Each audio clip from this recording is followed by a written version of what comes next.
Découvrez un extrait exclusif de ce livre audio et profitez d'un essai gratuit sur Audible via le lien dans la description. Découvrez un extrait exclusif de ce livre audio et profitez d'un essai gratuit sur Audible via le lien dans la description.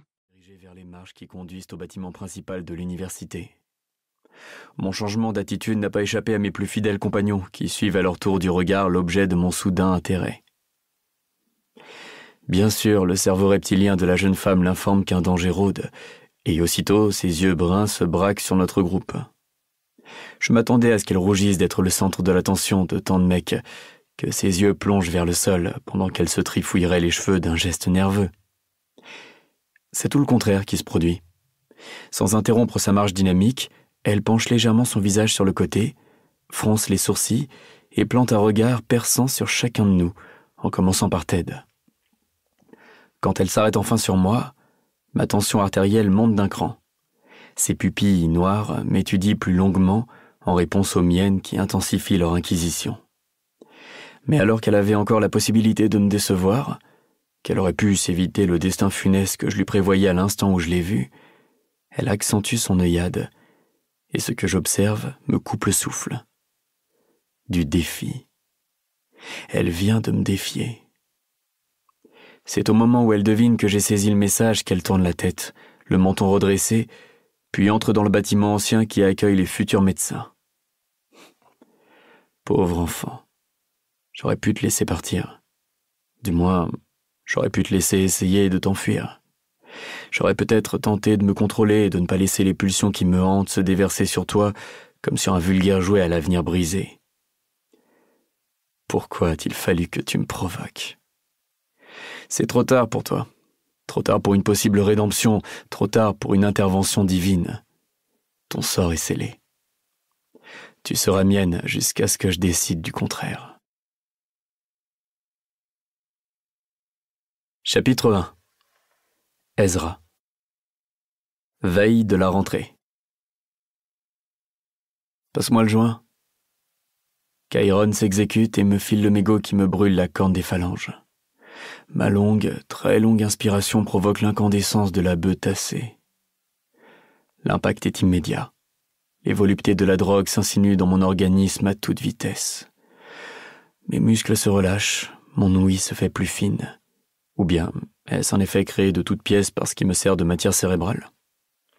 Aucune idée. Toujours est-il que j'entends avec plus de précision le bassin de Ted claquer contre le cul de la gonzesse qu'il s'enfile, pendant que cette dernière s'occupe de pomper Max et Mehdi à tour de rôle. Mes paupières se plissent, ma nuque ploie vers l'arrière. Je profite de cette sensation de plénitude aussi longtemps que possible.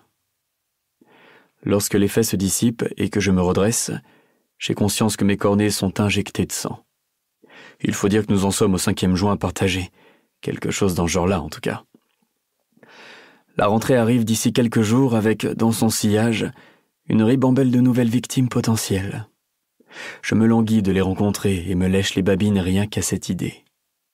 Des images, plus perverses les unes que les autres, défilent devant mes rétines, inspirées par le cul de la nana en train de se faire déboîter. Un rictus maléfique barre le bas de mon visage quand je dévie mes yeux jusqu'au sien, larmoyant. La fille était consentante. C'est tout ce qu'il y a à savoir. La petite brune a accepté de venir dans le sous-sol de Ted pour passer un moment en notre compagnie. Contre toute attente, c'est elle qui a pris l'initiative de se déshabiller, sûrement dans le but de nous plaire ou de gagner notre intérêt.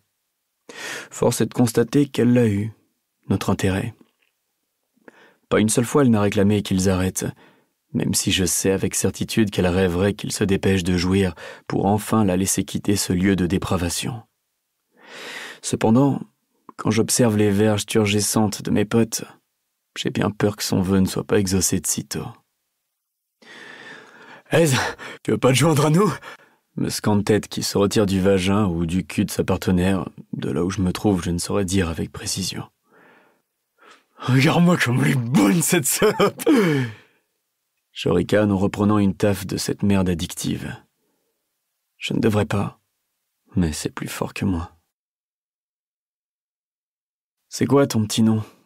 demandai-je à la demoiselle, alors que Max enfile une capote afin de remplacer son compère, qui, lui, s'agenouille devant la bouche pulpeuse de la nana.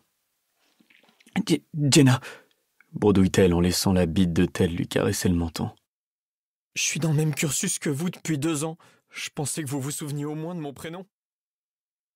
Livre audio complet gratuit disponible en description de cette vidéo.